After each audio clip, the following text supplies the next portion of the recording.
Here's Jason Kidd with some perspective. Incredible season. When you look at the injuries that we've had, the change, for us to even be here playing in this game tonight, it's incredible. It just shows the character of that group in that locker room, the fight, being prepared, moving on, learning from our losses and also our wins. An incredible season.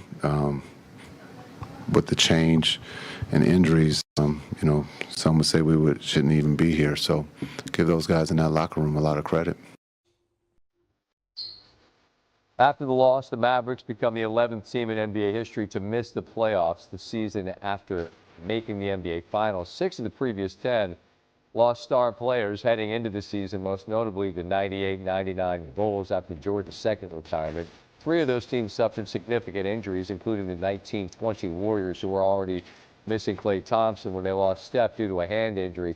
The only team to do so after trading a star player mid-season would be the Mavericks. They did trade Luka, and the Warriors the year that they traded Wilt. To be fair to Dallas, they did also lose Kyrie, who was a significant piece of that finals team last year. We welcome in Kendrick Perkins. And Perk, we now have a grid set. We know who's playing who. And out west, man, it is all spicy matchups. But I'm asking you to just tell me one. You get to pick one that you're saying that's the one that's most intriguing. Which is it? Well, I'm going to tell you this, Scott. Just in the West alone, we're set to see one of the greatest playoffs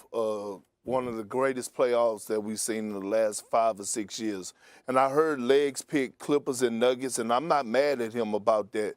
But I'm going Lakers and Minnesota.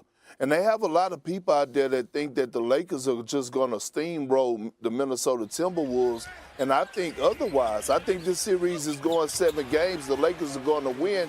But they're going to win because of that guy right there, Austin Reeves. Yes, LeBron James and Luka are the best players. Austin Reeves is the most important player.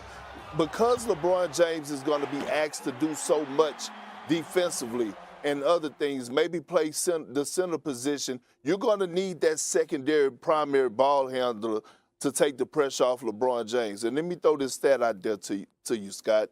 They were 27-9 this season when Austin Reeves scored over 20 points. That's how important he is to this Laker team and their success.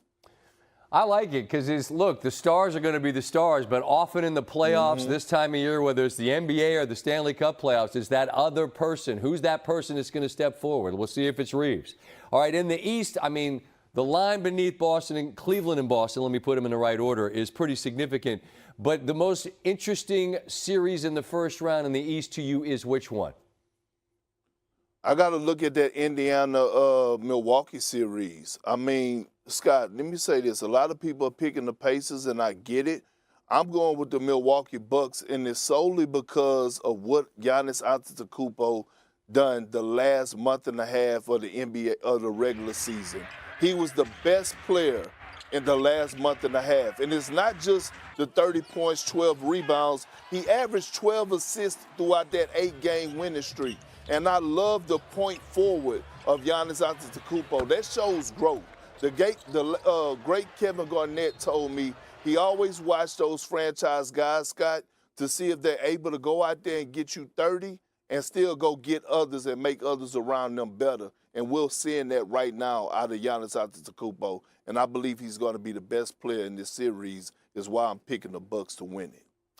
I'm with you that it's going to be an incredibly compelling playoffs, and there's a number of teams in the West for sure that could come out. There's a number of teams in the East as well, but I'm going to ask you the same thing I asked my guy Bucci last night about the Stanley Cup playoffs. Give me some teams that you're going to put in pen, not in pencil, in pen. You're saying these are the teams I think are meeting for the finals. Who are you looking at? Well, it's the Oklahoma City Thunder coming out of the Western Conference. I think they check all boxes. They got the depth. They're deeper than the Pacific Ocean. Adding Isaiah Hartenstein, Alex Caruso in the offseason. You look at the other guys that they have around them coming off the bench, Isaiah Joe, the kid Casey Wallace. Those guys are big contributors. And then you know what you're going to get out of SGA. He's a bona fide superstar. And then you have 2 second options you could go to. Chet Holmgren or Jalen Williams. They defend at an extremely high level all across the board. I voted Lou Dort as my Defensive Player of the Year. They're coming out of the Western Conference. And you feel like they're going to take on who? Oh, the Boston Celtics. And I'm not being biased here, Scott. I'm not being biased, but they still have the best team in basketball, man.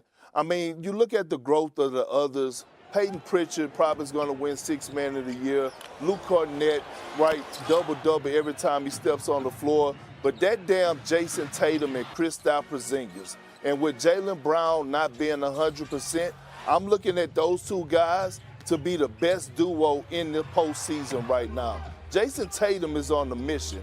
People can say what they want.